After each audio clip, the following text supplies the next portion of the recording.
Энэ удаагийн подкаст маань арай өөр хэлбэрээр оюун төгсдөө өмнөх подкастуудыг хөтлөжсэн хөтлөгч бит хоёр одоо доктортой хөгжлийн төлөөх дуу хоолойгийнхоо одоо яагаад эхлэх болсон шалтгаан, зорилго тэгээд юунд хүрэх гээд байгаа үр дүн ямар учиртай подкастыг ингэж зорж хийгээд байгаа юм бэ гэдэг талаараа төлөвлөгөө ярилцаад бас өөрсдийнхөө англи сурсан чиглэлийн дагуу мэргэжлийнхээ үүднээс бас харж явдаг хэлмээр санагдсан зүйлсийнхээ талаар ярилцахаар энэ дугаараа эхлүүлж байна. За та бүхэнд бас мэнд хүргье. Бид хоёр чөлөөтэй ярилцаад явна.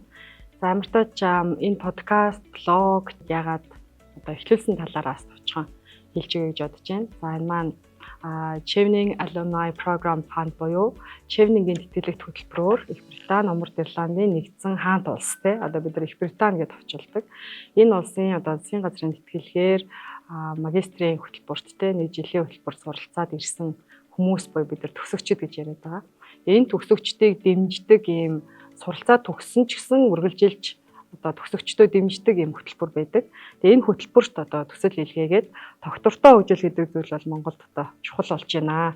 За үүнд ялангуяа одоо нийгэмдээ буцаан өгөх гэж нэрлэхдээ бид нар giving back to the community буюу тэр улсын одоо засгийн газрын тэтгэлгийг хүртээд Монгол улсаасаа бас одоо шигшигдээд те явсан ийм шилдэг залуучууд байгаа учраас тэр хүмүүс маань одоо нийгэмдээ иргэн хувь нэмэр оруулдаг. Энд тэнд манлайлан ажиллаж идэг те сайн үр дүнд хүрдэг. Тэгэхээр тэнд юу хийж байна вэ гэдгийг багахан тоноос нь ч болов те цуурлаар ингээд хүмүүстэйгээ танилцуулъя. Ямар ажил одоо хийдгийг. За тэр ажилд нь ялангуяа бодлогын салбарт бид нар шийдээд өгөөсэй, хуулийн орчин, санхүүгийн орчинд те бодлогын орчинд дэмжиж өгөөсэй гэсэн юм үнцэг харагдаж байна уу? Хэрвээ тийм бол энэ подкастаараа олон нийтэд те хүрж чадуу хоолоороо дамжуулаад бодлого тодорхойлогч нарт дууг нь хүргэх юмсан юу бодож явж гин одоогоор ямар амжилттай байна. За магадгүй өөрийнх нь замналаар явмаар байгаа залууст ч гэсэн те ямар одоо урам өгч болохоор байна. Тэр дуу хоолой дүрсийг үзүүлж те танилцуулахыг бол ер нь зорж эхэлсэн. Тийм оюун төгсдөө ирч хоёлаа бол одоо яг нэг жилээр Chevening-ийн тэтгэлгээр яваад бүр нэг газар очиж исэн шүү дээ тий.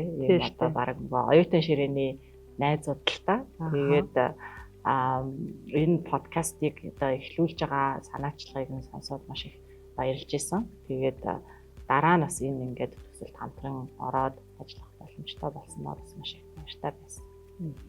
Уянгаа өтөр болохоор Wales гэдэг те Их Британи, Умард Ирландын гэдэг байгаа энэ улсын маань бүрэлдэхүүн болсон 4 улс байдаг те. Англи, Wales, Умард Ирланд, Шотланд гэсэн 4 бүрэлдэхүүн улстай. Энэ бүрэлдэхүүн улсынх нь Wales сурч исэн. За Wales-ийн нийслэл Cardiff хот байдаг. Тэгээ Cardiff-ийн их сургуульд манай уянгаа маань сурж яхад би болохоор Өмнөд Wales-ийн их сургууль бас сурж исэн. Сүүлдээ нэг байранд нэг хотод хамт амьдарсан тийм ээ. За эргээд бодоход бас Chevening-ийн талаар ахин дахин дурдж те яаж сурах вэ, яаж өргөдлөө бэлтгэх вэ гэдгийг ч оролцогч нараараа яриуллаа. За мөн тэндээс бид хувь хүний хувьд яаж хөгжиж ирдэг вэ те юу сурдаг вэ? Биднэрт ямар зан хандлагын болон үзэл бодлын те өргөн цар хүрээ үүссэн бэ?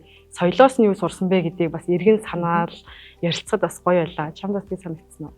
Тэгсэн ер нь бол яг ингээд гадуур явхад ч Австрали төгсөгчдийн холбоо, Америк төгсөгчдийн одоо маса холбоо ч гэдэг юм уу энэ холбоонууд бас ингээд үйл ажиллагааг явуулаад илүү одоо нэг олон нийтийн дунд танигдсан байдаг юм шиг санагддаг. Chevening-ийн тэтгэлгээр ингээд явж байгаа залуус маань сүүлийн жилүүдэд тоо нэмэгдсэн.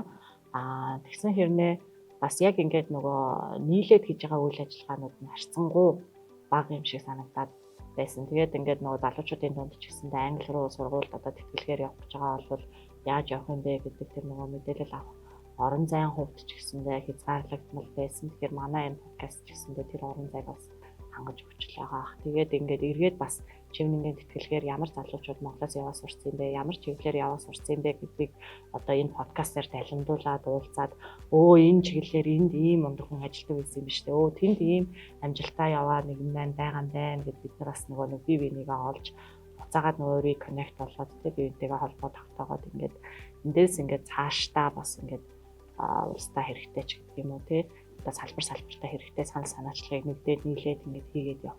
Ер нь бол маш их боломжууд арц гаргалгаанууд харагдаж байна. Тэгээ бас нөгөө хүмүүс яг тэгээд идэв штэ. ингээл нэг гадаадд сургууль төгсөж ирсэн залуучууд юу хийдгийг ч мэддэхгүй. Тэгэл нэг улсын тэтгэлгээр явсан л гэдэг ер нь бас тийм нөгөө шүүмжлэл яриануд байгаад байдаг тий. Тэгэхээр бас манай одоо бидний нэхлүүлсэн подкаст тий энэ залуучууд яг хаана юу хийгээд байгаа ямар чиглэлээр чинь бас нөгөө чимээгүй хүн баатрууд гэдэг шиг одоо нөгөө чимээгүй хүн л дор дорноо өөрийнхөө салбартаа манлайлал ажиллаж байгаа залуучууд мөрчлөнүүд байгаад байгаа байхгүй. Тэгэхээр энэ хүмүүсийг ингэж нөгөө ил олон нийтэд гаргаж ирж танилцуулж ярина гэдэг өөрөө бас их чухал юм. Ер нь академик чиглэлээ хөөгөөд явчихсан эрдмийн зэрэгтэй эрдэмтэн хүмүүс бол ихэвчлэн дараахан байдаг миний анзаарснаар бол. Өөртөө төдийлөн амбицлаад ил гараад би өөрөө тухай ярий ч юм уу те би юу хийж бүтээж байгаагаараа гангарыг гэж хизээж боддоггүй. Тэгэхээр тэр хүмүүст дуу хоолойг нь хүргэдэг сувг биднэрт хэрэгтэй. Тэгэхээр анх төслөө одоо манай 2015-аас 16 онд те төгсөж ирсэн. Одоо нөгөө бүрэлдэхүүн 4 улсын те хаасаагүй таран бутарч бид нар 15 улаа тухайн жил сурч Монголоосоо те төлөөлж явж ирсэн. Тэр жилд бол 1850 орчим гадаад оюутнууд Лондонд цуглараад те арга хэмжээ тэмдэглэжсэн. Тэгэхээр энэ тэтгэлэг маань өөрөө 100% зөвхөн одоо тухайн UK гэдээ бид нар төвчилчдэг те United Kingdom тэр улсынхаа засгийн газраас нь тэтгэлгээ авдаг. Тэр гэрээгээ бас тийшээгээ байгуулдаг те. За тодорхой хэмжээнд одоо сүүлийн 15 оноос хойш аль болох оролцогчдынхаа тоог нэмэгдүүлэхээр Монголын засгийн газар маань те босрлын ам бас илүү дэмжиж хамтран ажиллаад өмнө жилд нэг 3 4 хүн ч юм уу хамгийн ихтэй 6 7 хүн явдаг гэсэн тэтгэлэгт жилдээ ингээд нэг 10-аас 15 хүн явуулдаг болсон нь бол бидний жилээс ихсүүлээд үүссэн амжилт байсан. Тэгэхээр энд сураад ирж байгаа залууст оруулж байгаа хөрөнгө оруулалт миний бодлоор те одоо хийж байгаа ажлаас нь харахад эзэч нэг хүнд хөрөнгө оруулалт байдаггүй. Наад зах нь гэр бүлийнхэн хүнд нь те үр хүүхдүүдэд нь орчин тойронд нь байгууллагад нь за магадгүй тэр хүн ажлаа солиодж явсан байж болно. Гэхдээ нийгэмд өгж байгаа үр нөлөө бол маш том. Тэгэхээр энэ ямар нөлөө өгөөд вэ? Ямар учиртай юм бэ? Хүмүүс юу сураад ирчүү гэдгийг хүргэхэд бол маш чухал байлаа.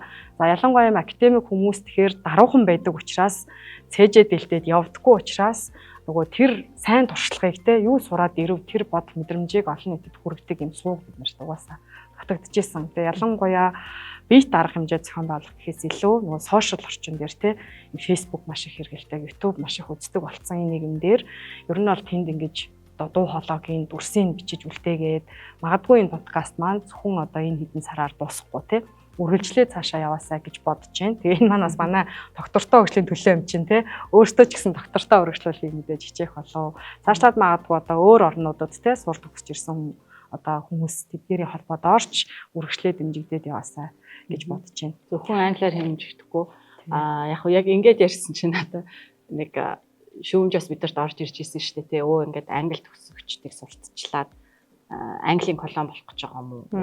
Ер нь ингээд манай олон нийт бас жоох стресс бухимдал ихтэй байна. Тэгээ тийм байхаас ч аргагүй байх л та бидний амьдарч байгаа орчин нөхцөл уусаа ямар байгаа вэ? Тэгэхээр нөгөө нэг альва нэг юм хийхээр жоох ингээд нөгөө тал руу нь шунгуйвал хандлага бас байдаг юм байна л та. Тэгээд одоо энэ подкаст ханаа санхүүжүүлж байгаа вэ ч гэдэг юм уу те. Тэгэхээр энийг бас онцгойлон хэлмээр санагдаж байна. Энэ бол цэвэр одоо англи төгссөн залуучуудын санаачилгаар гарч ирж байгаа ийм илүү ийм академик боловсролын чиглэлийн подкаст байгаа. Одоо аль нэг намын санхүүжилтээр ч юм уу аль нэг засгийн газрын санхүүжилтээр санхүүжүүлэгдээд одоо нэг ямар нэгэн тарих угаалт ч юм уу те английн колон болох гэдэг байгаа ч юм уу тийм юм бол байхгүй. Тийм тэгэхээр цэвэр зорилго нь бол ерөөсөө л одоо анзаарсан бол шал өөр Монголд байдаггүй юм ховор инновацлог те сонин мэрэгчлэр төгсөж ирж байгаа юм нь бол тэгэхээр энэ мэрэгчлүүдийг одоо үүсгэн байгуулдаг үлгий те маш олон мянган жилийн бараг туршлагатай ихтэй сургуулиуд тухайн улсад UK байдаг те тэгэхээр тэндээс сураад ирж байгаа нь өөрөө ялангуяа Монгол өөрөө ч гэсэн хотчоод удаагүй ардчлал шилжээд одоо удаагүй улсын хувьд хэдэн зуун жил яваад туршигдаад ирсэн тэр систем тэр сайн туршлагыг одоо орчуулад чамаагүй стандарттай нь те хуультай сайн туршлагатай ингээ оруулж ирэх юм бол бидний хөгжлийн замыг ер нь бол товчлно гэдгийг бас бид нар очиос сурсан хүмүүс бол маш сайн харж ирдэг. Бид нар англичуудын те англи төгсөөд ирсэн хүмүүсийн шинэ жилч гэдэг юм уу арга хэмжээгээр л товчхон яриад өнгөрдгөөс биш нөгөө олон нийттэй те ийм сонин мэрэгжил байд юм байна. Ийм юм сураад ирсэн юм байна. Ийм технологи хөгжиж байгаа юм байна. бодлого гэдэг чи одоо зөвхөн одоо төрийн бодлого гэж хардггүй юм байна. Төрийн бус байгууллага ч гэсэн бодлого тодорхойлт юм байна ч юм уу те. Ингээд харуулад үнцэг ярихад бол бас их сонирхолтой байсан. Чамд одоо сэтгэлд хоногшсон те одоо тийм гоё дугаар байна уу? Сонин шин зүйл сурч авсан ч юм уу те. Дурдвал. Миний хөтлсөн дугааруудаас анх Эрдэнэ бэлгүүнтэй хөтлсөн дугаар хамгийн бас сэтгэлд хүрсэн дугаар болсон. Яг сэтгэлд хүрсэн гэхээс илүү сэтгэл тод үлдсэн гэх юм уу? Сэтгүүл зүүн чиглэлээр ерөөсөө ажиллаагүй нэлээд удаан байсны дараа ингээд хөтлсөн дугаар байсан болохоор яг үнийг хэлэхэд нэлээд сандралтай байсан. Тэгээд Эрдэнэ бэлгүүнтэй болохоор сэргээгдэх эрчим хүчний талаар яриад одоо хөгжлөсөн туршлагын талаар ярихад сэргээгдэх эрчим хүчийг ингээд бид нар яриад байдаг хэрнээ яагаад ингэж хөгжтгөн болооч гэдэг юм уу те. Яг хөгжтгүү гэдэг үүднээс нь айгүй ингэж харж явж исэн байгаа байхгүй юу. Монголд угаасаа байхгүй ч гэдэг юм те. Угаасаа айгүй тийм хязгаарлагдмал төвшин байгаа гэд тэгсэн чинь Эрдэнэ бэлгүүнтэй ярьсан чинь харин ч эсэргээрээ манай төвшин бас дайггүй хэмжээнд хөгжиж байгаа. Яг нөгөө хажууд нь байгаа их гүрэн одоо хятадтай харьцуулах юм бол хөгжлийн хувьд бол бүцгүй байгаа нь үнэн. Гэхдээ боломжийн төвшөнд одоо нөгөө нэг нарны эрчим хүчтэй салхины эрчим хүчээ бид нар ашиглаад явж байгаа гэж бас ярилцсан. Тэгээ тэндээс бас нэг ажилласан сонирхолтой зүйл нь болохоор бид хэд нөгөө нэг подкастаа ингээд сонирхолтой болгохын тулд хүмүүсийнхээ ярьсан ярианаас ингээд жижиг хэсгийг нь татлаад нэвтрүүлгийнхаа ихэнд тавиад байгаа штэ тий. Тэгэнгүүт ингээд нөгөө нарны эрчим хүч тий салхинаас үүсэж байгаа энэ эрчим хүч энерги чинь байнга байгаад байх боломжгүй тий. Нар гарахгүй бол яах юм? Бүрхэг өдөр байвал яах юм? Салхи салхихгүй байвал яах юм? Нар салхи хоёулаа байхгүй байвал яах юм? Тэгэхээр эрчим хүчийг хаанаас авах нь яг 100% сэргээгдэхтэр одоо суурилж эрчим хүч дулаан тий цахилгаанаа шийдэж байгаа улс дэлхийд хаанч байхгүй гэдэг бас мэдээлэл өгсөн. Яг тэрийг ерөнхийдөө би мэдчихсэн. Гэхдээ энэ бол бас нөгөө нэг яг энэ чиглэлийн биш энэ чиглэлийн мөршиг хүмүүс бол шинэ мэдлэг өгөхөөр тийм мэдээлэл байсан болоо. Тэнгүү тэр хэсгийг ингээд катлаад нар байхгүй бол яах юм, салхи байхгүй бол яах юм гэдэг хэсгийг яачингууд манайхан чинь гэдэг юм. Эхний нэг 10 минутыг үзсэй ч юм уу те. Тэнгүүдээ ингээд сэтгэл хвчээд наа чин зай хураагур байгаа штэ, батарей байгаа штэ, батарейгаар одоо шийддэг болсон штэ. Тэгэхээр тэрийг нөгөө үшээ дараагийн нөгөө сүүл подкастынхаа сүүл рүү ярьсан. Яг нар салхи байхгүй ч гэсэн сүүлийн технологи хөгжөөд одоо ингээд тэр нөгөө сэргээгдэх эрчим хүч нар салхинаас хуримтлуулсан тэр эрчим хүчээ бид нар ингээд нөгөө батарейнд хадгалаад дараагаар нь ингээд хэрэглэх боломжтой болж байгаа. Гэхдээ энэ технологи нь өөрөө үнэтэй. Тэгээд бас өөрөө нөгөө насжилттай байдаг. Тэгээд энэний одоо тэр нөгөө үн хөлсийг нь дийлж одоо тэр батарейг бас ингээд нөгөө нэг одоо инсталл хийж тэ суйрлуулах тэр нөгөө нэг зай талбайг нь гаргаж ингэж хийх ингээд нөгөө технологийн бас юм шийдэлтэй холбоотой сорилтууд бас байдаг юм байна. Тэрийг бас ингээд ярьсан байсан л да. Тэгвэл хүмүүс болохоор наа чин батарей байгаа штэ, зай байгаа штэ, тэрийг нь яриаггүй мүү гэсэн бас сэтгэлдлүүд орж ирж ирсэн. Тэгэд яг анзаарах юм бол бас энэ дээр холбогдуулаад дурдж болох нэг дугаар бол тий өөрчлөлтийн төлөөх эмгтээчүүд төрийн бас агуулгын гэрлээтэй хийсэн ярилцлага бол энэ талаар маш тод дурдсан. Энэ маань юу гэж юм гэхээр нөгөө үндэсний траума тий үндэсний сэтгэлийн гэмтэл, үндэсний шарах гэдэг зүйл монголчуудад байна. Энэ бол одоо нөгөө доктортой хөгжилчөө өөрөө байгаль орчин талаас нэг хэсгийг судалж байгаа. Нэг хэсэг нь нийгэм соёлын хүчин зүйл судалж байгаа. За нэг хэсэг нь засаглал менежментийн систем тий ер нь удирдах байгаа арга нь өөрөө зөв юм уу? Удирдагч нар нь өөрсдөө сургагдсан боловсрсон хүмүүс юм уу гэдгийг бас хардаг. Тэгэхээр энэ маань болохоор нөгөө нийгмийн сэдвтэ орж байгаа юм л та. Нийгмийн бухимдал их байна гэдэг чинь өөрөө нийгмийн сэдв тий. Тэнгүүд тэр бухимдал яагаад их байна гэдэг дээр нэгдүгээр нөгөө засаглалын алдаа буюу удирдагч нар маань өөрсдөө тий сайн үр дүн гаргаж чадаагүй учраас эргээд иргэдтэй шүүмжлүүлээд байгаа нэг хэсэг байгаа. Нөгөө талаас одоо агаарын бохирдол гэдэг чинь өөрөө байгаль орчны асуудал тий. За төгжрөл болоод ирэхээр нийгмийн хүний зохицуулалтын асуудлууд болоо авчиж байгаа. Тэгээд энэ зүйл дээр үндэсний трауматай улс гэдэг хэлэхээрээ манай улс одоо ямар цаг үеийн араас дөнгөж өндөж байгаа үлээ гэдгийг хэдүүлээ санах хэрэгтэй тий. Бид нар 200 жилийн дардлын дараа дахиад 70 жилийн ноёрхолтой улс төрийн нөлөөний дараа дөнгөж одоо бие дааж үзэж байгаа. Энэ 30 жил бол үнэхээр маш залуу. За энэ хооронд бол Америк гэдэг юм уу, Англи гэдэг юм уу тий. Энэ бусад орнууд бол маш одоо хэдэн зуун жил болоод хөгжиж гисэн системээ одоо иргэний дайныг ч хэдэн янзаар нь хийгээд туршаад тий ард нь гараад ингээд төгөлдржүүлээд явж байгаа систем. Яг уу төгсөл биш, өөрчлөлтүүд мэдээж орхолох.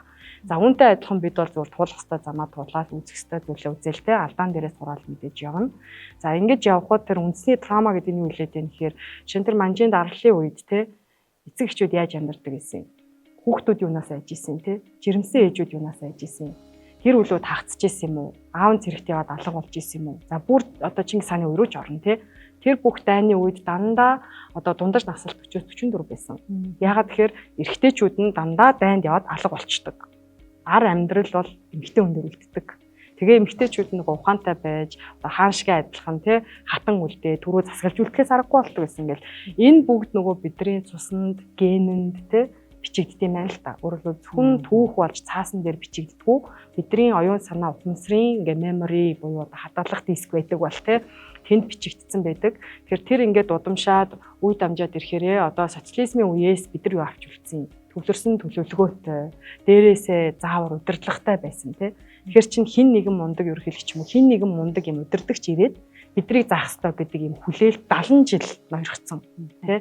Тэгэхээр ийм соёлоос гарч ирсэн хүмүүс ч одоо хүртэл удирдагч нарыг хүсэж байгаа байхгүй. Хин нэгэн мундаг хүн гарч ирээд хин нэгэн зохицуулт гарч ирэнгүүтээ бидний өмнөөс амьдралын минь гоё болгоод тий ингээд зангидаад өгөөсэй, шийдээд өгөөсэй. Одоо нэг дараагийн Чингис хаан төрөөсэй ч гэдэг юм уу тий. Тэгэхээр энэ маань өөрөө бол үндэсний драма буюу бидний сэтгэлгээнд үлдсэн зүйл. А энийг нөгөө breakthrough хийх гэж ярьдаг тий нөгөө эвдэж ямиг боддоор одоо байгаа нөхцөлийг харах. Хэд одоо түүхэнд автахгүй, хэд сэтгэл хөдлөлд автахгүй, одоо гутрахгүй, гунихгүй, эсвэл хин нэгнийг шүмжилэхгүй, өөртөө шүмжлэхийг хүлээж авангуудаа би тэгвэл энэ нийгэмдээ юугаар оролцож байгаа. Тэ? Би ингээд дэлгэцний цаанаас нэг зүйл бичиж сууж бол энийхээ төлөө би өөрөө юу хийсэн бэлээ? Хаан дугаар өргөсөн бэлээ гэдээ бодох хэрэгтэй байна л та. Тэгэхээр энэ дээр бол бас судлаад явах тэр гэрлийн дугаарыг те өргөжлүүлээ сонсох юм бол маш сонирхолтой. Тэгээд тэр хийлийн буюу эдгэх механизм бас хэрэгтэй гэдэг юм. Healing theory гэдэг хоёр ярьжсэн. Би яг тэр дугаарыг бас үзсэн л дээ. Хэддүгээр дугаар байлаа бас манай үзэгч сонсогчдод бас тэрийг дахиж ороод сонсъё гэвэл. За би дугаарыг санддаг бай. 7-8 хавцаас нэгдүгээр дугаар байлаа. Гарч нь юу гэж байлаа. За гэрлийн дугаар тийм бас байна. За тэгэнгүүт эдгээхийн тулд одоо хилмигдүүлэлтийн жишээ нь ар гэрээ алдсан хүмүүс зориудын одоо музей гаргаад одоо гашуудаа жуулах хэсэг гаргадаг ч юм уу тэ одоо тухайн үед алдчихсан аавда ээжтэй өвөө эмээдээ удмынхандаа одоо сэтгэлээ илэрхийлсэн захиа бичээд одоо цоож зүүдэг юм гүүрнүүд чинь гадаад итгэдэг те би ингээд таныг санаж байна аваа гэж бичээд тэгээ тэрийг одоо юу гэдгийг бинлүү болгоод агаарт хөөрүүлдэг ч юм уу эсвэл нэг цоож болгоод те би хайраа ингээд дурсгал болгоод үлдээлээ гэж ингээд одоо үдэх тийм одоо аргачлалуудыг шингээсэн аюу хөөрхөн юм урлагийн болон те тайтгарлын өдөр үйлчилгээнүүд шиг маш ихээр байх хэрэгтэй байна л та. За манжийн дардлын үеэс жишээлбэл маш олон зохиолууд бичиж байгаа хүмүүс байх юм бол те тэр зохиолыг одоо дууган дуулах аян явуулдаг ч юм уу дурсан санах зүйл явуулдаг ч юм уу те. Тэгэхээр энэ нь өөрөө яадаг гэхээр тэр нэг дээр үеийн ой дурсамжийг мартах, тавьж явуулах, сэтгэлээ эдгэх те нийгмээрээ штэ нэг хүн биш те. Ийм боломж олгох хэрэгтэй байна гэдэг. Итгэлийн процесс гэдэг энэ шинэ гарч байгаа одоо онол гэж ярьжсэн. Энтэй яг ингээд холбогдохоор манай подкастууд бас ер нь ингээд бие биентэйгээ аюу юм доктортой хөгжил гэсэн сэдвийн дор их уялдаатай явсан юм байна. Одоо ингээд чамтай ярилцгаар яг ингээд мэдрэгдэж байна. Одоо энтэй холбоотой хонгор зов сэтгэл зүйчийн ярилцлага бас байдаг. Тэ нөгөө trauma based одоо social service-ийг үзүүлмээр байна тий. Одоо энэ итгэрлийн одоо энэ итгэрчийн одоо тий стресс бохомдол юунаас болоод байгаа бид нар юм трауматай байна. Нийгмээрээ нийтээрээ юм трауматай байдаг. Тэгэхээр энэ траумаг бид нар ойлгож хүлээн зөвшөөрсөн энэ нийгмийн халамж бодлогыг хэрэгжүүлэх нь зөв юм байна гэд хонгор зов сэтгэл зүйч ярьж ирсэн. Тэгээ хонгор зов сэтгэл зүйч бол өөрөө Америкт, Англид одоо тэгээд Унгарт сурч өмнө нь Австралид сурч ирсэн. Ингээд олон талын энэ хөгжингүү улсуудад очоод тэр одоо энэ чиглэлийн мэдээллийг нь олоод ирсэн хүн байгаа байхгүй. Тэгээд энэ сэтгэл зүйчийн олж мэдснээр болвол ямар нийгэм айгүй тийм аз жаргалтай амьдралын чанар дээгүүр те аз жаргалын индекс гэж гардаг гээл байдаг шүү дээ те стресс бухимдал арай багтаа байна гэхээр одоо тэр нэг трама нийгмийн трамагаа хүлээн зөвшөөрөөд хувь хүмүүс одоо өөрсдийнхөө тэр траумаг хүлээн зөвшөөрч траума гэж хараад тэрийгэ эргээд уулсан тэр хүмүүстэй тэр траума дээр нь суурилсан нийгмийн халамжийг үзүүлэх юм бодлого байдаг юм байна л та. Тэгээд одоо жишээ нь гэхэд одоо бид нар нөгөө нийгмээрээ янз бүрийн хүчирхийлэлд өртсөн хүн ч юм уу те хохирогчийг заримдаа бүр дээрээс нь дэвсэлдэг тохиолдлууд байдаг те. Бараг чи өөрөө богино банзал өмсөж явж хагаад юм болсон юм биш үү ч гэдэг юм уу те нийтээрээ нийгмээрээ ингээд гаргаж ирж хагаад бүр ингээд сошиал булли явуулдаг шүү дээ те. Тэнгүү тэр хүн нөгөө өөрийнхөө байсны төлөөч гэдэг юм уу эсвэл бол хохирогч болсныхоо төлөө улам дэвслүүлдэг хандлагууд байдаг талаар бас тэр подкаст дээр ярьж исэн. Тэгээд одоо нөгөө одоо шүүх хуралд хүртэл ороход те одоо нөгөө одоо гэр бүлийн хүчирхийлэл ч юм уу бие махбодын хүчирхийлэлд өртсөн хохирогч шүүх хуралд орохын өмнө сэтгэл зүйн үйлчилгээ авах шаардлагатай гэдэг юм уу. Тэр сэтгэл зүйч очихороо тэр хүнтэй ямар өнгө тооноор ярих юм. Эргээд энэ нөгөө нэг одоо тэр хохирогчтой те тэр хүчирхийллийн хохирогчтой одоо харилцаж байгаа төрийн байгууллагууд нь тэр хүнтэй ямар байдлаар харилцах ёстой. Тэр хүнийг одоо нөгөө хохирогч гэдгээр нь харах ёстой мó эсвэл бол одоо нөгөө өөрийг нь тийм буруутгсан байдлаар харилцах тохиолдлууд манад бас их байгаад байдаг юм байна. Чи өөрийнхөө буруу бас ийм болсон байна гэдэг өнгө тооноор харилцаж үйлчилгээ үзүүлэх гэдэг ч гэдэг юм уу те. Тэгэхээр бид нар энэ зүйлүүдийг таньж мэдээд энээсээ ангиж ирсэн энийгээ одоо шийдсэн тийм бодлогоодыг хэрэгжүүлэх шаардлагатай байна гэд ингээд сүүлийн үед гарч байгаа онолууд яг ингээд явж эн чинь хүн дээр л очиж байгаа шүү дээ. Бидний гаргаж байгаа энэ сэргээгдэх эрчим хүч гэж яриад байна. Доктортой хөгжилт байгаа энэ байгаль орчны асуудал, компани засаглал, хууль эрх зүйн орчин энэ чинь өөрөө яах гээд байгаа юм. Бидрийг л тавтай тухтай амьдруулах те аз жаргалтай байхад чиглэж байгаа зүйл байгаа шүү дээ.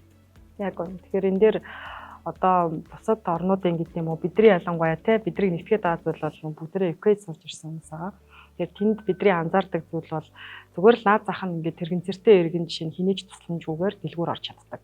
Хүнсээ цуглуулад гэртээ арчдаг те.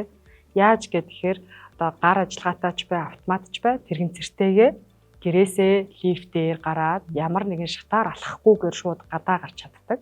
Гадаа гарлаа гэхэд одоо мөс засгүй, бороо орцсон байсан ч гэсэн, элсэн шуурга болсон байсан ч гэсэн тэрийг нь одоо цэвэрлсэн байдаг.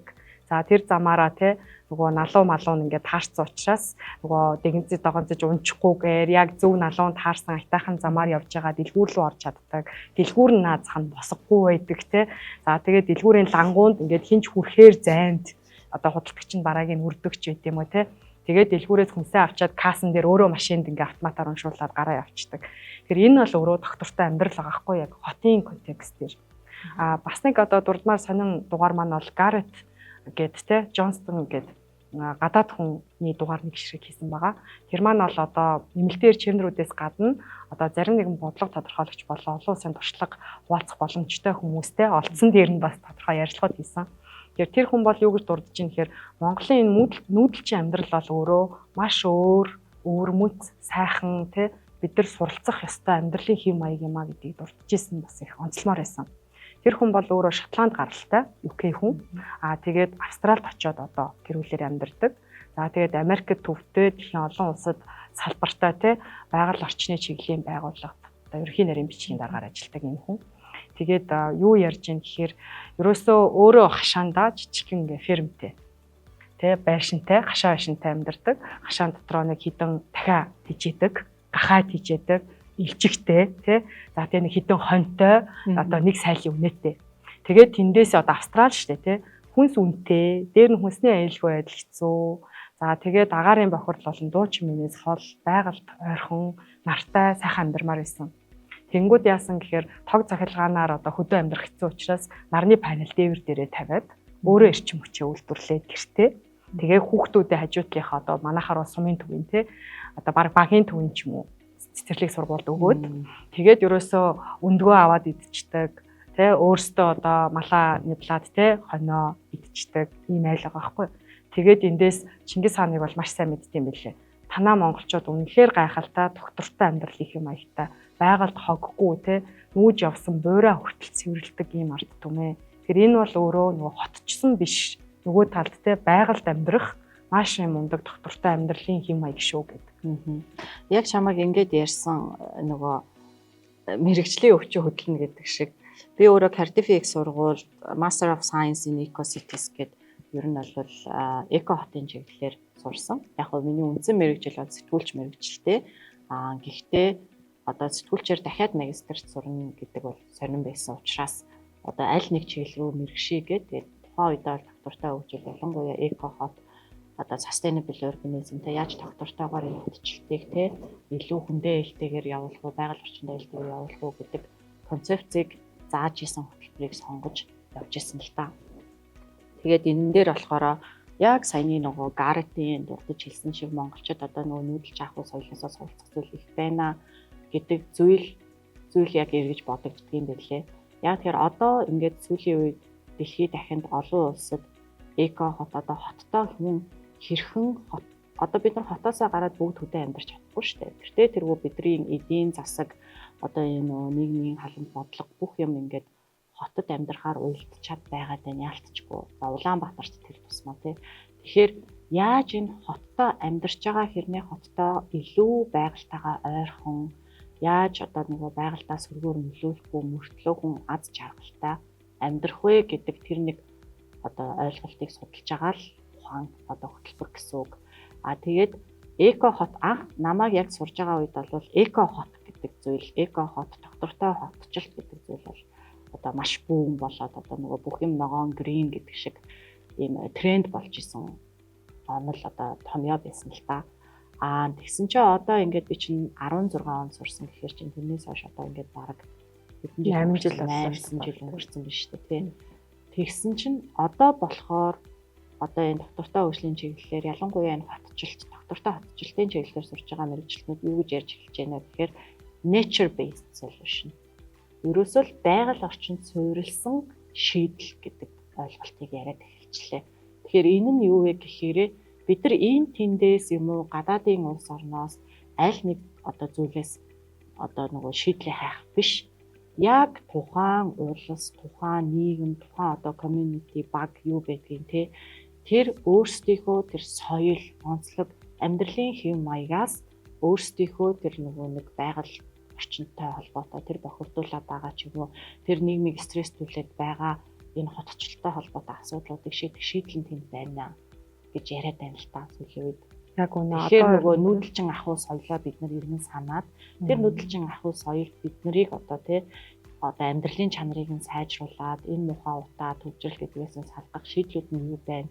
Монгол хүний онцлог нь юу байна гэдгийг судлах юм бол шийдэл нь өөрөө тэнд байна гэдэг ойлголт яваад байгаа байхгүй юу? Яг үнэ. Энэ талын одоо нүүдэлчин соёл өөрөө яагаад те доктортой вэ гэдгийг чинь манай оролцогч Бат Оргил судалж байгаа талаараа бас дурдчихсан. Тэгэхээр нүүдэлчин энэ соёл чинь өөрөө нүүж явдаг. Нүүхийн тулд ямар ч илүү дутуу тавилгагүй наазах нь те хаанч очиод галаа түлээд ямар нэгэн одоо түүний системээс хамааралгүй амьдардаг. Тэгэхээр гэдгийг бол дурдчихлаа. За тэгээд бас одоо соёл яригдж байна те. Соёлын талаар манай оролцогч нар бас ер нь нэлээд ярьсан. Яг бол үндэсний ондоошил гэж яг бид нар орчуулад байгаа одоо national identity. Миний бодлоор бол ондоошил гэхээсээ илүү бидний одоо бэлэг тэмдэг, нэрийн хуудас те намаа хин гэдгийг тодорхойлдог зүйл бол манай Монгол үндэстний өөрийнх нь соёлын онцлог байхгүй. Монгол хүн чинь одоо хурдтай, юм тасан зохицох чадвартай, ямар ч гадаад хэлийг сурчдаг, одоо юу гэдэг нь те өөрийнх нь нэг юм сэтгэлгээний давуу тал байгаа шүү дээ.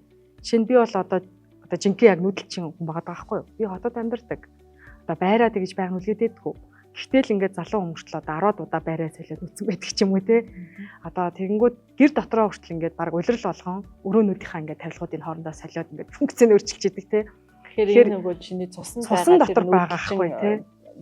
Зам байдлаас гарч ирж тийм байгааз тий одоо манай хүүхдүүд бүр инээж байгаа байхгүй ёо ээж минь одоо таныг дахиж нүүсээр хагаад тий одоо хаашаа нүүх вүлээ дараа жил ер нь та юу бодож байгаа вэ гэхэд асуудаг тий тэгэхээр энэ бол нөгөө биднэрт байгаа айгүй юм онцлог асуудал байхгүй тэгэхээр энэ онцлогоо нөгөө мэдрэх тэгээд энийгээ сул тал гэж харах биш давуу тал болгож яаж өөрийн гэсэн хот байгуулалтын бодлоготой байж болох юм тий яаж боловсролын системээ хөдөө яг одоо малаад өөрийн гэсэн фермтэй ч юм уу те амьдарж байгаа айлын хүүхэд зайнаас заавал Улаанбаатар хотын англи хэл заадаг дунд сургуулийг бараадахгүйгээр гэрээсээ сураад амьдарч болох юм бэ. Энэ ийм онцлог соёл модельоо олж чадах юм бол бид нар жишээлбэл нэг ганцхан хоттоо төвлөрөөд утаад хөгжрэлтэй үгээ хэлээд амьдрах хэрэггүй байгаа байхгүй. Бид нар тасар уудам газар нутаг байна. Бид баян улсын иргэд те бид түүхээрээч баян ухаан те мэдрэмж генерээч баялаг зүгээр чадахгүй мэдгүй юм байхгүй. Хаан ч утсан монгол хүмүүс шатрын авраг болдог, оюун ухааны тэмцээнд авраг нь болдог, энэ тэнд бүх олимпиад юм дээр явдаг те. Тэр ерөөсөө энэ оюуны баялыг бид нар ингэж нөгөө ухаж гаргаж ирэх хэрэгтэй. Тэгээд энэ соёлын талаар мэрэгшээд явж байгаа хүмүүс маань бас хэлчихсэн нөгөө соёлоо сурталчлахын тулд бид нар тийм татварын наад зах нь хөнгөлт үзүүлдэг ч юм уу те. Оюуны өмчийг одоо олон улсад хамгаалж өгдөг ч юм уу. Одоо олон улсын хуульч нар те нөгөө олон улсын эдийн засаг санхүүгийн гүүрийн тавиад өгдөг юм холбооснууд маш их хэрэгтэй. Тэгэхгүй бол мундаг чадварууд ерөөсө хилгүүгээс болоод ч юм уу тэр гадаад улсын системийг мэдгүйгээс болоод гарч чаддгүй байна гэдгийг бас дурдчихжээ. Оюун төгс болохоор яг хөдөлмөрийн аюулгүй байдал эрүүл ахуйгаар суралцсан. Гэхдээ яг хөдөлмөрийн гэж бол хязгаарлахгүй байгаа тийм. Ер нь л бол аюулгүй байдал эрүүл ахуй эргээд энэ нөгөө доктортой хөгжлөгөөгөө холбогдсон сэдвэрээ сурсан шүү дээ. Яг үндсэн мэргэжил маань болохоор аюулгүй байдал, эрүүл мэнд, байгаль орчны менежмент. Тэгэхээр нөгөө HSE буюу Health, Safety and Environment гэж бас товчилдог. Ер нь бол менежментийн хүн гэсэн үг. Тэгэхээр менежментийн салбар дотроо нөгөө нийгмийн энэ бүх асуудлууд тийм аюулгүй байдал гэж өөрөө хүний аюулгүй байдал, хөдөлмөр эрхлэгчийн аюулгүй байдал, хүүхдийн аюулгүй байдал, хүнсний аюулгүй байдал, мэдээллийн аюулгүй байдал, үндэсний аюулгүй байдал гэл тийм хотын аюулгүй байдал ингээд бүх төрлийн аюулгүй байдал орно гэсэн. За нөгөө талд одоо жишээ нэг хотын жишээн дээр аваад үзэх юм бол тийм нөгөө тэргэн дээр унтуулж байгаа хүүхдэд түрээд алхаад явах ээжийн аюулгүй байдал. Тоглоомын талбай дээр тоглох хүүхдийн аюулгүй байдал яригдэн тий. За тэгэл им хангамжийн аюулгүй байдал, эмнэлэгт очиод цусны сорил өгөхөд тий халдварт өвч авахгүй байх тухай эмнэлгийн хойд хөрөмжийн аюулгүй байдал, үйлчлэгийн аюулгүй байдал ингээ бүгдээр орно. За энэ бас давхар нөгөө health буюу эрүүл мэндийн үйлчлэгээтэй холбогддог нөгөө health epidemiology буюу эрүүл мэндийн талаас хүнд ирж байгаа нөлөөг өвчний, синдромын, сэтгэл зүйн болон тий бие махбодын өвшил талаас нь ингээ шинжилхэн болгоод нэлээд олон төрлөөр нь задлдаг.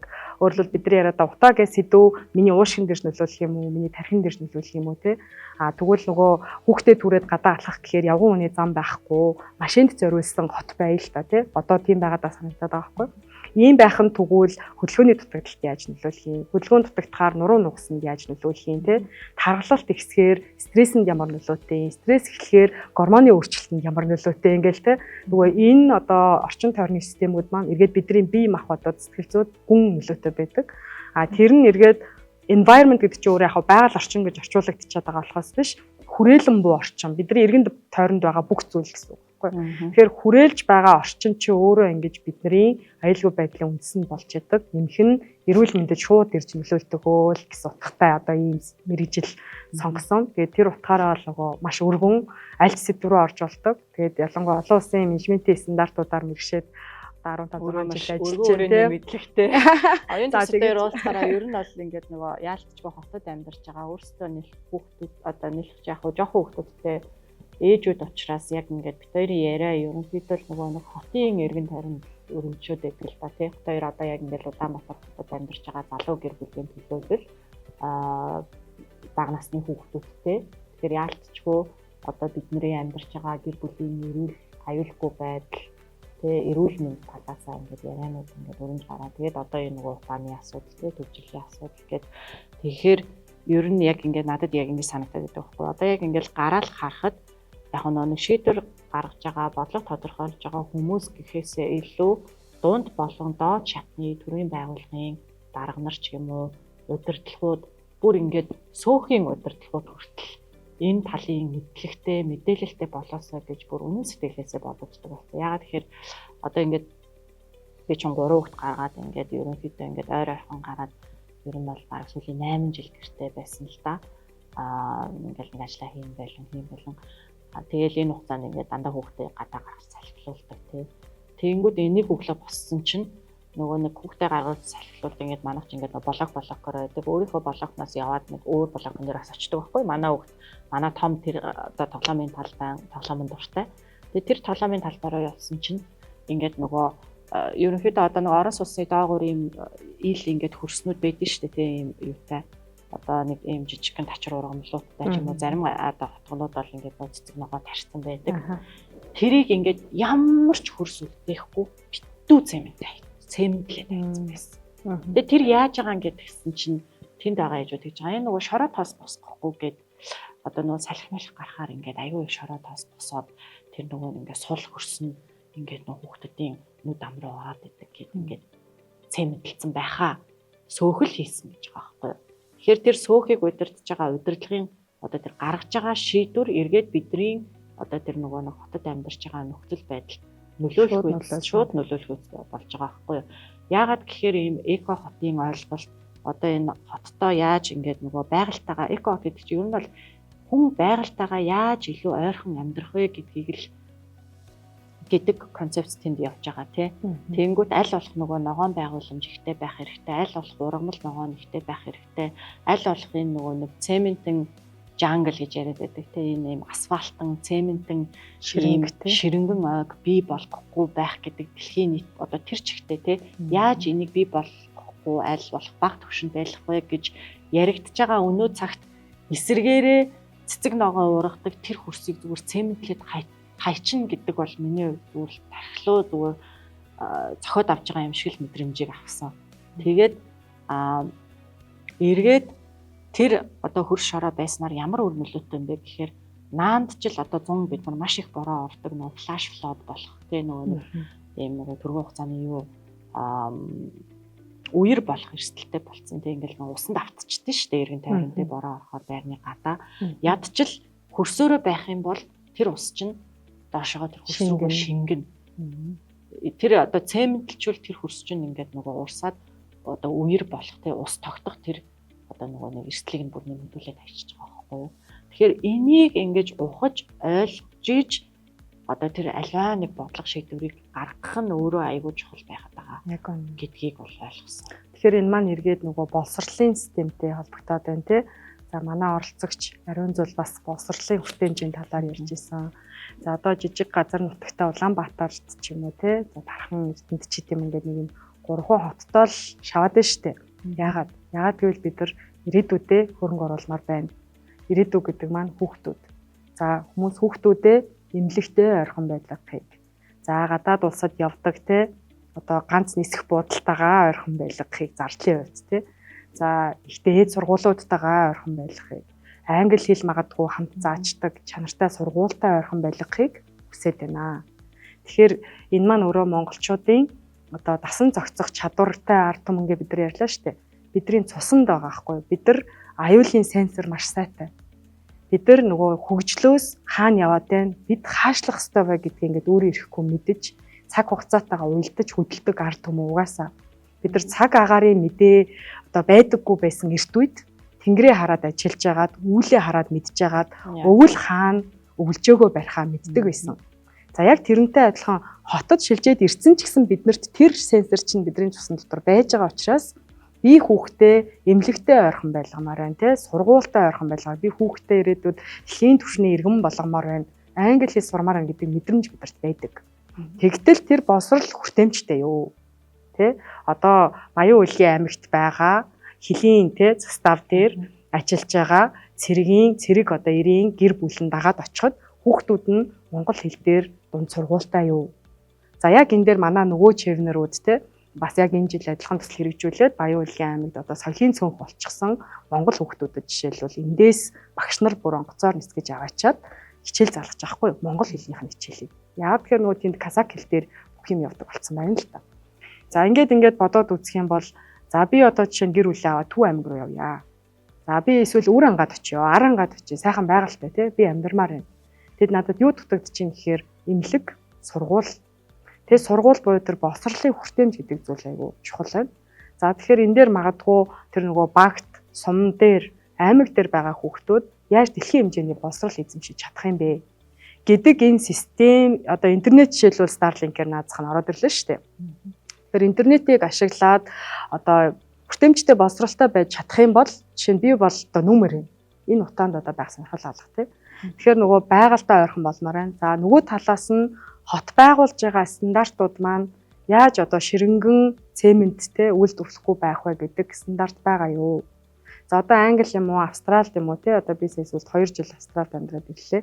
Тэгээд анзаархад болвол хаанч альч хотын, альч хөдөөний сумын те нэг фермерийн гэрт очсон бүгдээрээ ингээ болсон нойлтой цэвэр усны хангамжтай бүгдээрээ одоо барилга байгууламжаа те тэндээ барьцдаг өөртөө нарны панелтай тогтоод улаантай ингээ хэр хэр амьдраад байгаа байхгүй. Энэ нь болохоор нөгөө нэг австрал гэдэг бодлого явсан буюу одоо нөгөө хаанч нэг л стандартаар сайхан амьдрья гэдэг л бодлого. Манай Монгол жишээлбэл хэрвээ ийм бодлого байх юм бол нөгөө хот төвлөрөлтэй төвлөрлийг сааруулах гэдэг бодлого айгуу сайн хэрэгжих хэрэгтэй юм шиг. Гэтэл тэрийгэ дахиад хот барина гэж шийдээд байгаа нь өөрөө бас зөв үү те? Хотод яг байх уу сэтгэлгээтэй ард түмэн бид нар мөн үү? Тэ тэрний оронд яаж байгальд байдаг энэ мундаг одоо соёлоо одоо хөрс талхалахгүйгээр, шороо цацхгүйгээр те голоо бохирдуулахгүйгээр амьдардаг болох вэ гэдэг тэр нэг юм модель хэрэгтэй юм шүү гэдэг энэ жишээ нь саналд орж ирсэн. Тэгэхээр ингээд яриад бахаар яг ингээд чимлэнгийн тэтгэлгээр яваад ирсэн залуучуудтай ингээд ярилцах тусам тий магадгүй энэ бодлого тодорхойлж байгаа хүмүүс зөвлөж байгаа мэрэгчлэтнүүд нь зөвлөхүүд нь тий авчмаар санаанууд бол маш их гарч байна. Таны чиний дурдсан гэсэн тий нэг австрал гэдэг бодлого нь өөрөө юу юм тий яаж хэрэгжсэн давуу болон сул талууд нь юу байсан. Одоо альва юмд чи одоо энэ доктортой хөгжил гэдэг чи өөрөө процесс байгаад байгаа юм л да. Хөгжөөд бий болчихсоод одоо яг ингэж хэрэгжүүлээрэ гэдэг бол гарын авлага хаанч байхгүй. Яг 100% цэвэр эко хот гэж хаанч байхгүй. Энийг ингээд дэлхийн нийтээрээ судлаад явж байгаа юм л процесс байгаа. Энэ дунд Монгол ч гэсэндээ хоцрохгүй энийг ингээд суралцаад одоо өөрсдийнхөө яг улс орны онцлог тохируулаад судлаад явах юм л процесс байгаад байгаа. Тэгэхээр яг туйлын ийм байх юм ба шууд эко гэдэг бэлэн загварч байхгүй. Манайх ч нөө сүүлийн үед нэг 10 минутын хот или 20 минутын хот гэсэн одоо танилцуулаад байсан тий. Нөгөө бүх юмтайгаа ойрхон амьдрий гэдэг. Энэ чинь бас л нөгөө нэг эко хот дээр яригддаг л. Гэтэ тэр нь одоо бараг нэг 7-8 жилийн өмнө яригдчихсэн концепц яваад байгаа байхгүй юу. Тэгээ нөгөө бүх сургууль одоо чиний хэлдгээр сургууль цэцэрлэг очдаг зайн бүх юмтайгаа алхаад очдаг зайн аль болох нөгөө тээврийн хэрэгсэл хэрэглэхгүй ийм зайд амьдрий. Тэгээд одоо сэтгэл зүйн хувьд нь одоо батлагдчихлаа шүү дээ хүн байгальтайгаа ойрхон ногоон байгууламжтайгаа ойрхон байх тусам ингэж нөгөө нэг тайвшралтай стресс тохиолдол багтаа байд юм байна гэдгийг одоо хаана судлаад Японы бүр ингээд нөгөө модонд алхдаг терапи хүртэл гарсан шүү дээ тий. Нойргуудл эмчилдэг, сэтгэл готрол эмчилдэг. Тэгэхээр энэ цаг үед манай одоо шийдвэр гаргаж байгаа, бодлого тодорхойлж байгаа хүмүүс маань асар мэдрэмжтэй байж тэгээ нөө шийдвэрээ дэнслэх хэрэгтэй л болчихж байгаа юм л да. Одоо аль нэг газар ийм цементэн байгууламж байгуулах уу, эсвэл бол цэцэрлэгт хүрээлэн бий болгосон нь илүү хэрэгтэй юу те, аль нь илүү одоо оршин суугчдад ашигтай байна гэдгийг л дэнслэх одоо тэр доктортой хөгжлийн хараалын зэр хардаг л болох хэрэгтэй байна. Энэ дээр ганцхан бодлого тодорхойлагчуд биш. Ард иргэд одоо олон нийт өөрсдөө бид нар өөрсдөө мэдээлэлтэй байгаад эргээд тэрийг амьдралдаа дор бүрнээ хэрэгжүүлчихдэг. Ядчил нэг туслангийн байшин барихтаа цахилгаан халаалт биш тал хэсгийг нь магадгүй одоо солар панел те нарны автангаар шийдчихдэг ч юм уу салхин сэнсээр шийдчихдэг шийдлийг сонирхоод судлаад өөртөө тавьчихдаг. Энд чинь бас яг нэг юм хувь хүний өөрсдийнх нь оролцоо аягүй чухал байгаа байхгүй яг л нөгөө nature based solution буюу хэнийг ч орхигдуулахгүй тэр тухайн community л оролцохгүй бол тухайн тэр байгаа одоо хэсэг бүлэг тэнд амьдарч байгаа хүмүүс л оролцохгүй бол энэ доктортой хөгжлийн бодлого өөрөө амжилтгүй болдго юм байна гэдгийг судлаад байгаа процесс байгаа.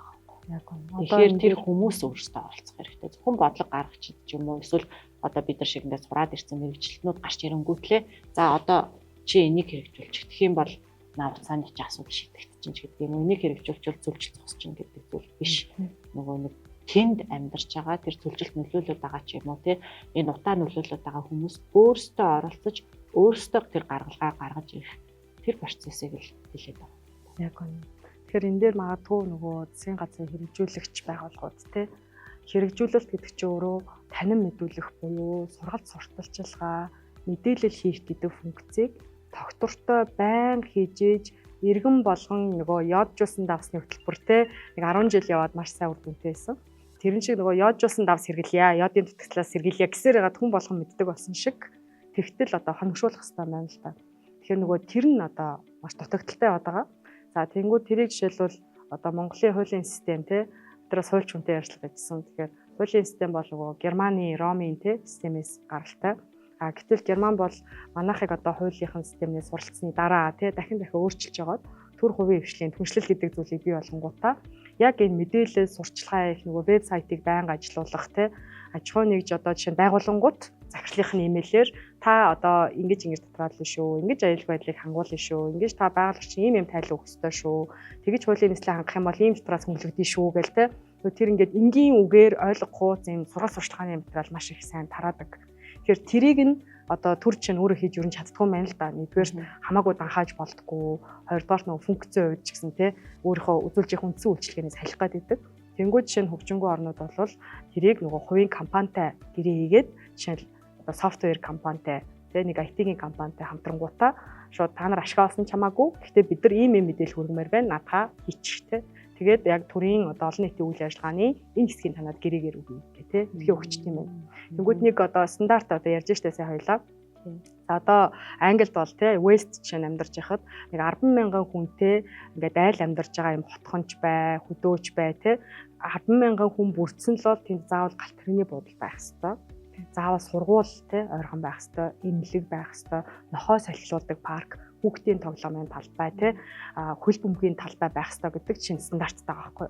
Тэгэхээр тэр стандартыг чинь хэн гаргад юм бэ гэхээр яг нөгөө энэ зовлонгийн мэдэрсэн иргэдийн санаачлагаар иргэний нийгмийн байгууллагууд нь өөрсдөө бодлогынхоо ингээд завхарчлалыг гаргаад дуу хоолойгоо хүргээд тэгээд тэн дээр одоо төрдөө саналаа хэлдэг, шалтгаан тавьдаг, дуу хоолойгоо хүргэдэг. Тэрийг нь одоо баталдаг. Тэнгүүд одоо жишээ нь Оксфордын их сургуулиас саяхан танилцуулж исэн. Тэн дээр одоо яг энэ мэдчлэн ингээд иргэдийн дуу хоолой гарч ирээд санаачлалангууд нь дэмждэг нэг төсөл хэрэгжүүлж байгаа юм. Тэр нь яаж юм гэхээр иргэний одоо байгууллагууд буюу иргэд цугладаг одоо сумын төв гэдэг шиг нөгөө барилга одоо нээлттэй үн төлбөргүй түрээсгүй гаргаж өгөөд дуртай үедээ цугуулж ингээ арга хэмжээ хийхэд үн төлбөргүй нэгдүгээр гаргаж өгөөд хоёрдугаар телевизийн сувг үнэгүй гаргаж өгөөд тэгээд иргэд ингээд хэлэлцдэг, ярилцдаг, санаагаа солилцдог жишээ сувгтай болгоод тэгээд тэр сувгийг ингээд real time дамжуулж идэг. Тэгээд тэр real time дамжуулна гэдэг чинь видео бичлэг хийгдчихэж байгаа. Тэнгүүд бичлэгээр нөгөө яриагаа баримжуулангуудаа бичиг болгоод засгийн газартаа өгнө. Тэнгүүд засгийн газар нь одоо аль шатных нь бай. Хүлээж авсан байгууллага нь заавал тэрийг бодлогодоо тусгах үүрэгтэй. Тусгаагүй бол яагаад гэдэг тайлбараа буцаага тэр иргэн юм уу байгууллагад хүргэдэг юм жишээ систем туршаад маш амжилттай явж байгаа юм.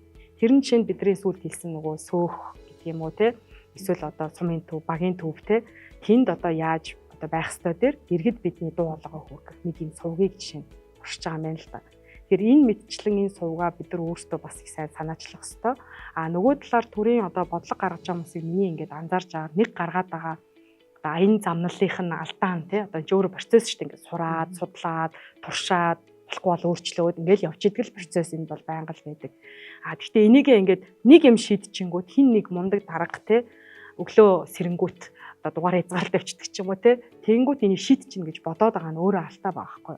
Тэгэл эргэж хүмжилдэг өглөө ундаад босоод ирээд хууль биччихжээ гэл.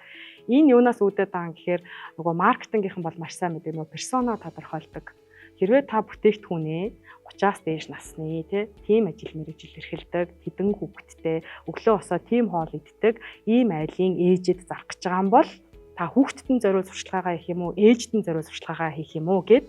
Тэгээ би тэгвэл хүүхдэд нь зориулсан өглөөний хоолыг бодлохдоо ээж нь үзнэ гэдгийг мэдэж ээж хүүхэд хоёрыг зураглаад тийм настай, тийм онцлогтой, ийм хоббитой, ийм юмд уурн хүрдэг, ийм хүнд би зарна гэж шингээд персона буюу хувь хүний шин чанар тодорхойлдог. Яг тэрийг нөгөө бодлого дээр хэрэгэлдэг юм л та.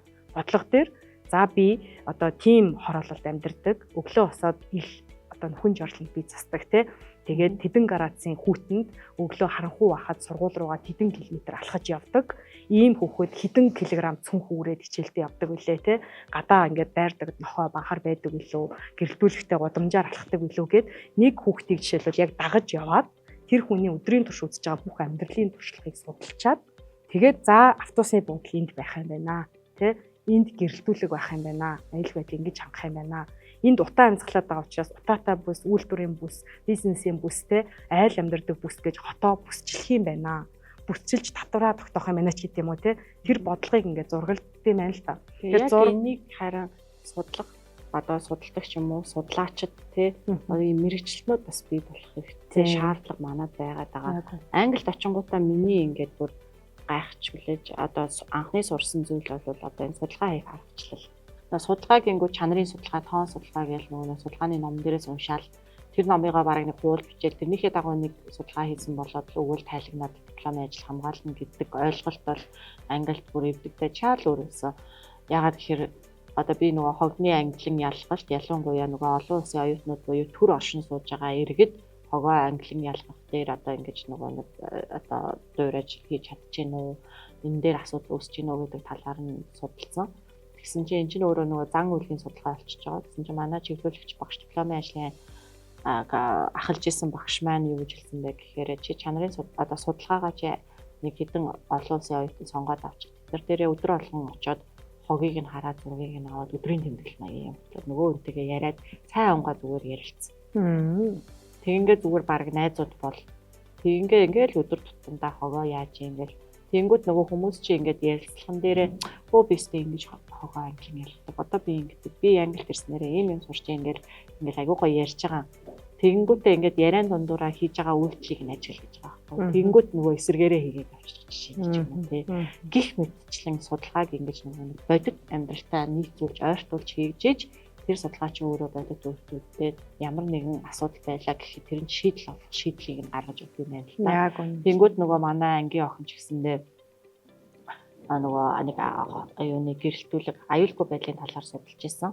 Тэнгүүтээ дугуй унаад явж байгаа сайклруудын аюулгүй байдлыг судлахад багш нь юу гэж хэлсэн бэ гэхээр чи орой болгон яг ийм харанхуй үеэр тэр одоо ийм нарийнхан гэрэлтүүлэгнүүдээ гудамжаар ороод дугуйгаа унаад яв.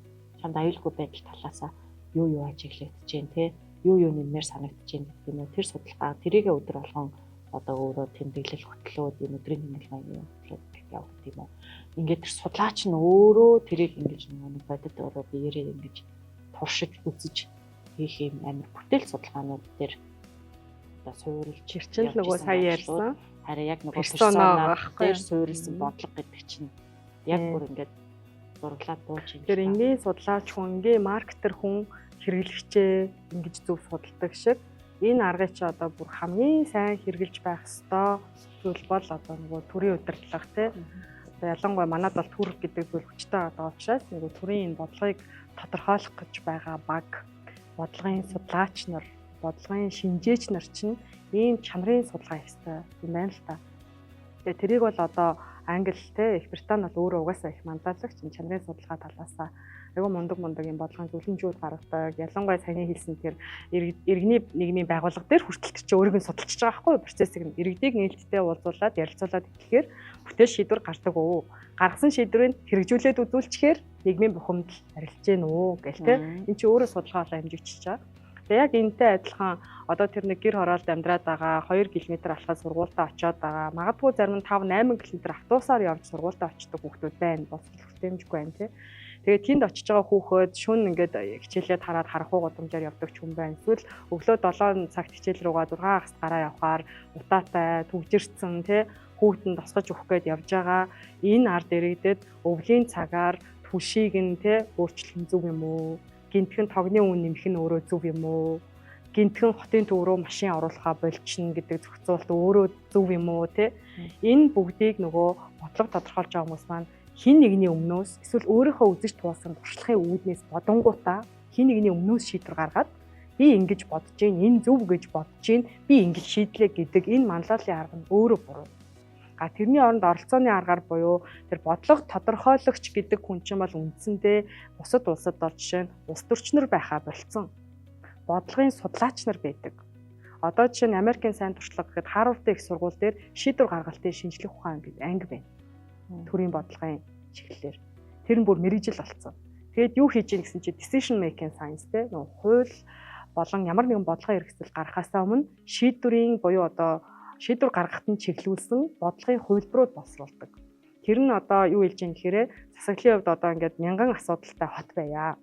За 1000 асуудалтай хотын 700 тэр хотын энгийн иргэд айл өрхүүдийн аюулгүй байдал, амжиргаа, наад захын ахуйн хэрэглээ, амь настай шууд холбоотой байна, эрүүл мэндэд.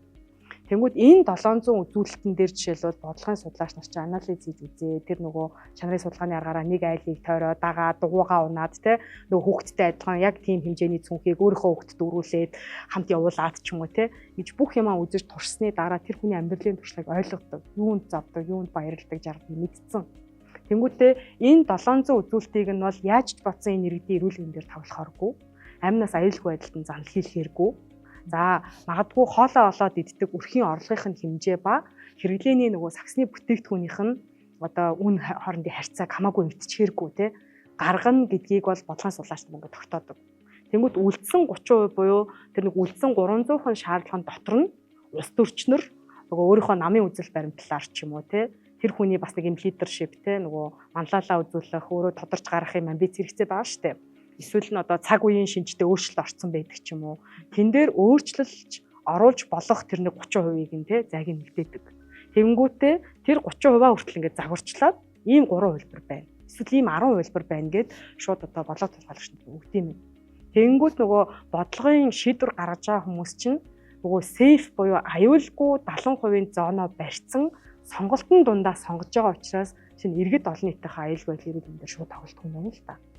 Тийм. Гэтэл жишээлбэл гинт одоо тог их болчоод тэнгүүтээ тэр нь нөгөө утааны эсрэг бодлогынхоо эсрэг ажиллаад нөгөө айлууд чинь утаа гаргах нь одоо шүн те цахилгаанаар гэрээ халаахаас хямдхан болж эхлэнгүүт бүгдээрээ янтантай буцаж болоод тэгээ тэр нь үргэлжлээд бөөн хил ам босны дараа гинт тэгвэл дахиад те цахилгааны шөнийн тарифын хөнгөлтийг тэгья гэд ингээ ярьж байгаа сте те манад тэр эн чи өөрөө ингээ амьд туршилтыг яваад байгаа. Бид нар дээр одоо туршилтгүй туршилт хийгээд те судалгаагүй судалгаа хийгээд ингээд иргэдийг бухимдуулаад байгаа асуудал гэдгийг Тэнгүүт нөгөө маш сайн ойлгох хэрэгтэй тийм. нэмэгдээ. Тэгэхээр одоо нийгэм гэдэг чинь өөрөө бидраас бүрдэж байгаа. Нийгэм чинь тэнэг биш, иргэд тэнэг биш те. Янз бүрийн мэрэгжилтэй энэ тэнд янз бүрийн төвшөнд ажиллаж байгаа ч гэсэн ямартай ч нэг өөрийнхөө те олж байгаа орлогыг юунд зарцуулахаа мэддэг аав ээж нар байгаа. Хүүхдийнхээ аюулгүй байдлыг хариуцаад нэг хичээл сургуулийг нь хийлгэждэг те өрхөөд байгаа. Энэ хүмүүс чинь тэнэг биш. Энэ хүнд өөр өөрийн тулдаг зан үйл, бэрхшээл, боломж байгаа. Тэрийг нь өөртөө нь адилхан явж одоо тэр нэг мянган айлын асуудлыг шийдэж байгаа бол тэр мянган айлаас нь судалгаа авч санал авахгүйгээр өмнөөс нь өөр дүүрэгт амьдардаг хин нэг ирээ шийдчихэд байгаа учраас энэ нэг болчихдог гэсэн. Өөрийнхөө тэр амьдарч байгаа дүүргийн туршлаган дээр үнэлээ. Өөр нэгэн дүүргийн оршин сууж байгаа иргэний асуудлыг нийтээр нь хамруулж шийдэх гэдэг шүү дээ. Одоо баг тэнгэрт амьдардаг айл ч юм уу те эсвэл зайсанд амьдардаг айл сонгон хархан дүүргийн асуудлыг те би шийдчихлээ гэж бодоод байгаа нь өөрөө айгүй буруу.